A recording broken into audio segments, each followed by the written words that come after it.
Runners, dimanapun kalian berada, bagaimana kabarnya? Kembali lagi bersama saya John, still in home.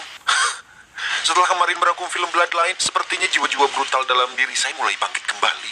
Untuk itu saya putuskan untuk kembali merangkum film psikopat lagi, berjudul Killing Ground, dirilis tahun 2016. Masih terbilang film baru, jadi bagi Anda yang komplain karena saya sering membahas film-film lama, nih saya buktikan loh. Tanpa berlong-long time ago, langsung saja pasang handsfree, simetriskan posisi rebahan, kencangkan celana dalam, selamat menonton, dan ayo katakan bersama-sama, sama saya juga, yuk. 1, 2.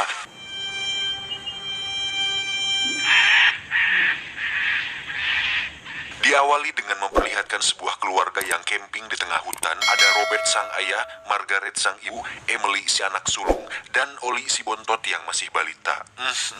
Udah tahu aing paling gak suka kalau film sadis ada bocah-bocahnya gini. Pakai milih film ini, scriptwriter ganteng. Tahu suka nggak tegaan si gue teh ini. Hari pertama piknik semua tampak baik-baik saja, di mana mereka memilih alam liar yang indah, tenang, sepi, dan tak lagi terganggu oleh suara motor yang lewat. How far do you think it is? Thought it was 20 minutes. Esoknya Robert dan Margaret bersama si Oli kecil memutuskan untuk jalan-jalan ke Curug, di mana Emily memilih untuk berdiam diri di tenda karena ingin lebih fokus untuk update Instastory dan WhatsApp di statusnya. Tiba-tiba Emily mendengar sesuatu diruruyukan, dan karena takut jika ada kru di sana, Emily pun kembali ke mobil untuk menunggu sampai kedua orang tuanya kembali. Hello? Anyone there?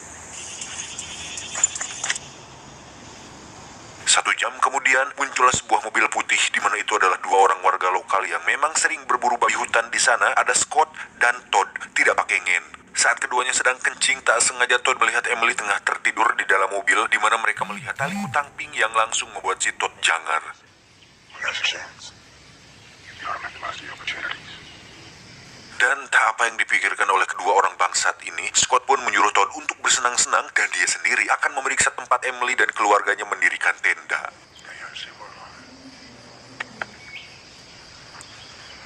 Saat Todd akan membuka pintu mobil, Emily pun terbangun dan beruntung pintu mobilnya terkunci. Kemudian dengan cepat menekan tombol klakson sehingga Scott dan kedua orang tuanya mendengar bunyi klakson tersebut. Just get away from the car. I'm not gonna hurt you. Is that our car? For fuck's sake. Dirasa ada sesuatu yang salah, Robert pun memberikan Oli kecil kepada Margaret dan menuju ke mobil sendirian untuk memeriksa. Take Ollie. Come on. Emily sendiri terpaksa keluar dari mobil karena diancam akan didor, dan tak lama datanglah Robert yang langsung dibuat tak sadarkan diri. Get away from her! Dad! Margaret sendiri kembali ke tenda dan menurunkan Oli di sana, di mana dia menyusul Robert dan melihat Emily akan digadabah oleh kedua orang bangsa tersebut untuk kemudian dengan cepat menyerang si Todd. Namun hal itu tidak berhasil. Dan saat Emily akan lari, Scott pun mengancam akan menembak Robert, sehingga Emily tak punya pilihan lain selain menyerahkan dirinya. Alhasil mereka bertiga pun harus mengalami apes, di mana Scott dan Todd melakban mulut dan mengikat kedua tangan mereka, kemudian digiring ke atas bukit untuk digadabah.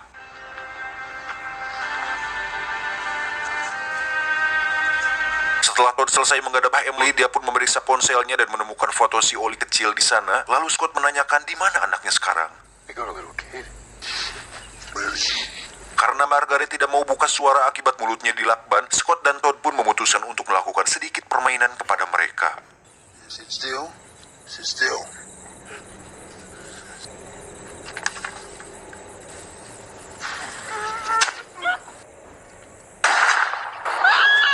Good shot.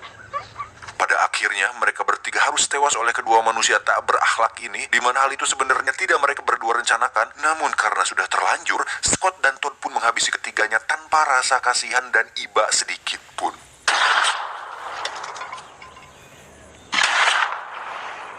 Setelah itu mereka berdua pergi ke tenda untuk memeriksa Oli, dan langsung terkejut saat melihat si kecil tidak ada di sana, karena ternyata Oli berjalan sendirian di tengah hutan sambil menangis mencari kedua orang tuanya. Tuh kan anjing, paling malas kalau udah bawa bocah di film kayak gini. Atau udah tolol sih anjing orang tuanya. Nah, coba camping di tengah hutan sambil bawa anak yang masih orok. Kan anjing. 3 hari kemudian, cerita akan berfokus pada tokoh lain. Ada sepasang kekasih, Ian yang seorang dokter dan Sam kekasihnya. Sama seperti Robert dan keluarga, mereka juga akan camping di lokasi yang sama untuk merasakan alam bebas dan pengecotan di alam liar. So someone's beating us to it. Saat tiba, Ian dan Sam pun terlihat berjalan menuju ke sungai di mana mereka langsung melihat tendanya Robert yang masih berdiri tegak dan menganggap bahwa masih ada orang di sana. All right. I'll get some. And we'll have really quiet sex. You can be quiet.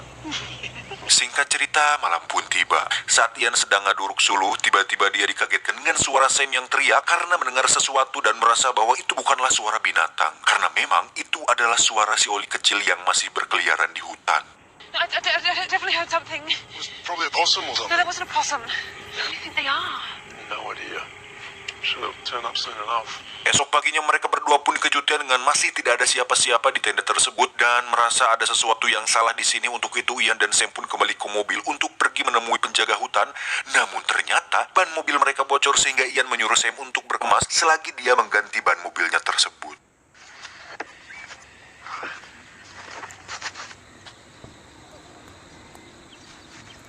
Selesai berkemas, Sam pun langsung pergi ke mobil di mana kita akan melihat momen yang sangat menyesakan ketika Sam tidak menyadari bahwa Oli kecil berjalan tepat beberapa meter di belakangnya.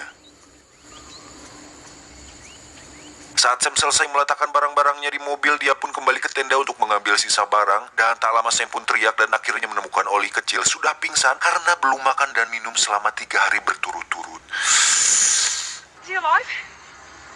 Yeah, he's alive. Where's your mummy and daddy? Ian dan Sam pun membawa Oli kecil ke mobil dan terlihat sedang bingung antara ingin membawa Oli ke rumah sakit atau tetap berada di sana karena takut jika orang tuanya masih hidup dan mencari bayinya.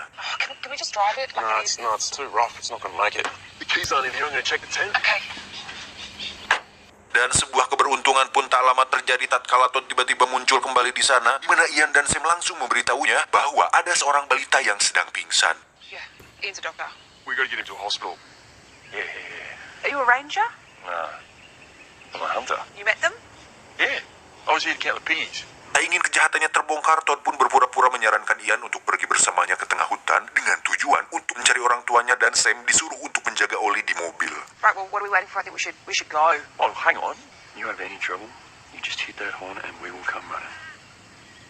Setelah Sam dan Todd sudah pergi, tak lama datanglah manusia laknat lain yaitu Scott, di mana Sam mengira bahwa Scott adalah seorang penjaga hutan. Excuse me, we found a little boy. We've been here since yesterday. His parents are missing. Kembali ke Ian dan Todd, di mana mereka masih terus berjalan dan saat sudah sampai di tempat eksekusi Robert dan keluarga, Ian pun langsung dikejutkan saat melihat jasad terikat di pohon, di mana Todd justru terkejut saat melihat jasad Margaret tidak ada di sana. Where's the mother? What? The mother.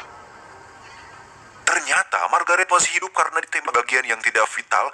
Namun saat Ian sedang mencoba untuk menolongnya, Todd pun langsung mengangkat senapannya dan menembak Margaret tepat di samping Ian. Ollie's okay. Ollie's okay. Right. Suara tembakan itu pun terdengar oleh Sam dan Scott, di mana Scott langsung mengambil senapannya dan saat Sam mencoba untuk menanyakan tentang apa yang terjadi, Sam pun merasa bahwa ada sesuatu yang salah untuk kemudian dengan cepat masuk ke mobil. Dan saat Scott memecahkan kaca mobilnya, Sam pun berhasil melukai Scott dan segera kabur membawa Oli ke tengah hutan.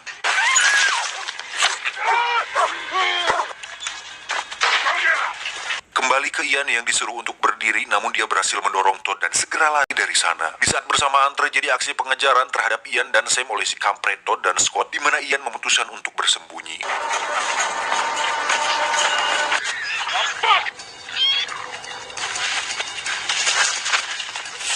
Todd pun memutuskan untuk berhenti dan mengangkat senjatanya, di mana dia melihat seseorang yang sedang berlari dan langsung menembaknya saat itu juga. Ternyata Todd menembak rekannya sendiri alias Scott, di mana tembakannya tersebut tepat mengenai dadanya yang membuat si Scott langsung sekarat. Mamam anjing. Oh, fuck. Fuck. Tak lama Oli pun menangis yang membuat Todd akhirnya berhasil menangkap Sam dan Oli, di mana Todd dengan teganya mengambil Oli dan melemparkannya ke tanah hingga dia berhenti menangis. Si anjing, tolol si anjing, goblok banget sumpah anjing, gak ada akhlak.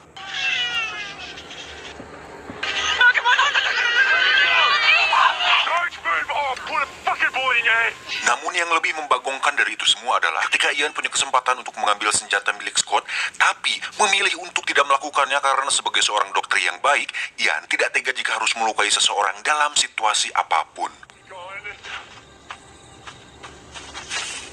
Pada akhirnya, Todd pun membunuh Scott yang sekarat, kemudian membawa Sam ke tengah hutan untuk digadabah. I can't finish it.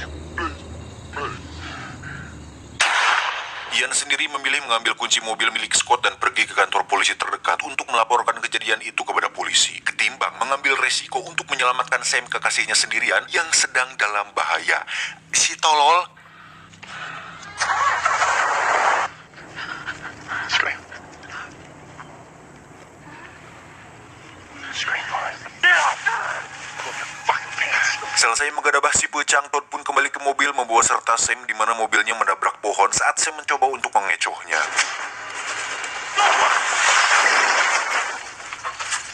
Ian sendiri akhirnya tiba di kantor polisi dan bersama dengan 2 orang anggota polisi, Ian pun kembali untuk menyelamatkan Sam. Sesampainya di sana kembali terjadi sesuatu yang mengejutkan, di mana Todd ternyata sudah bersembunyi di semak-semak dan langsung menembak mati kedua polisi tersebut.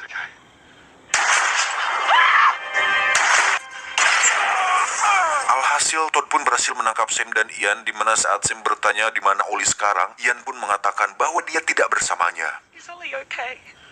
Ollie. You took him with you? Di situ Sam pun langsung sadar bahwa Ian adalah seorang pengecut yang membiarkan kekasihnya digadabah oleh orang lain dan membiarkan seorang bayi tergeletak hanya untuk memikirkan dirinya sendiri. Sam. Sam, I'm sorry.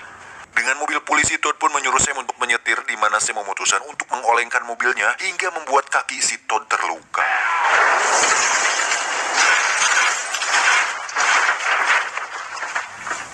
Dan saat si Todd merangkak keluar untuk meraih senjatanya, Sam pun dengan cepat mengambil sebuah batu besar dan menghantam kepala si Ken Todd sampai tewas saat itu juga.